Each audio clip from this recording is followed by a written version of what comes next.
It's not every day that Tokyo's skyline glows saffron, white and green, but it did today.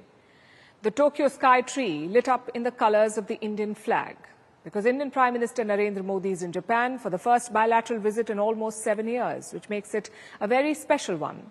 This is the first leg of Prime Minister Modi's two-nation tour. Tomorrow he will land in China's Tianjin for the SCO, or the Shanghai Cooperation Organization Summit. And that's where we are right now, in Tianjin, because Tianjin is the big headliner of this trip. But it's Tokyo that has set the stage. You know a Modi visit abroad by its sound. In Tokyo, the Gayatri Mantra echoed through hotel lobbies, along with folk songs from India.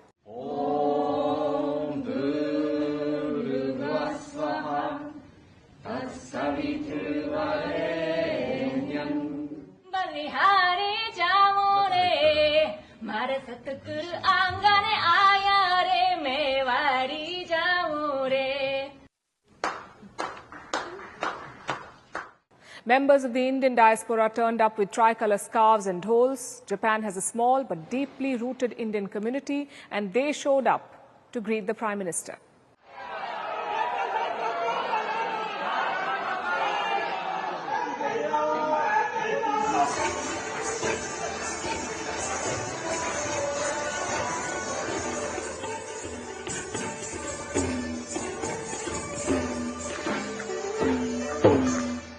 So it was colourful and vibrant.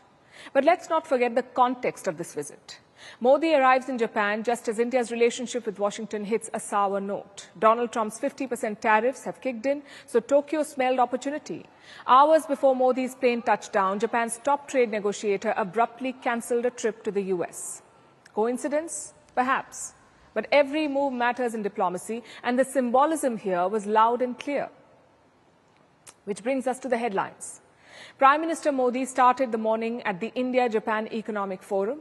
Here he pointed to India's upgraded credit rating. He said, the world is not just watching India, but counting on it. He called on business leaders to make in India and make for the world. साथ मिलकर हम global south, विशेषकर Africa के विकास में अहम योगदान दे सकते हैं। मैं आप सबसे आग्रह करता हूं, कम make in India, make for the world. After that, he met Japanese Prime Minister Shigeru Ishiba. The two leaders spoke of democracy, global stability, and the Indo-Pacific order.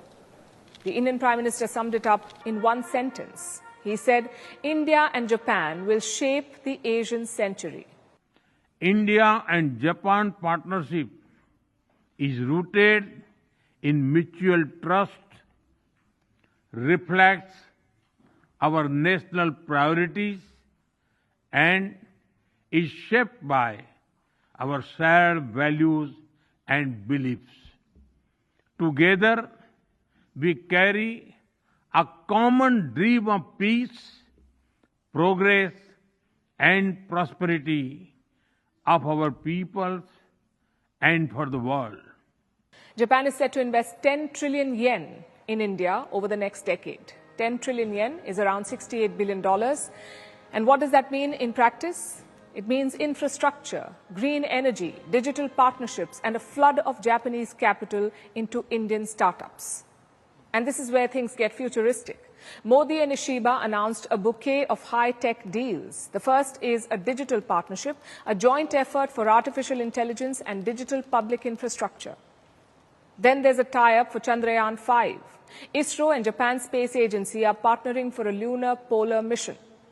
Third is semiconductors and rare earth minerals, because in today's world, chips are power and supply chains are sovereignty. For Japan, which has the tech but lacks scale, India is a natural partner. For India, Japan's deep science muscle is a golden ticket. And while trade deals may dominate headlines, the most ambitious target was human. A plan for 500,000 people-to-people exchanges between India and Japan. That includes 50,000 Indian workers in Japan's aging economy, Indian students studying in Japan, and cultural partnerships that take this to the next level. So here's the takeaway. Modi's Japan stopover is not just about bilateral deals, it's about repositioning India amid a turbulent world order. With Washington becoming more unreliable, Tokyo becomes a steadier anchor. The next decade of India-Japan ties is already sketched out in the 10-year joint vision, and this does not end there.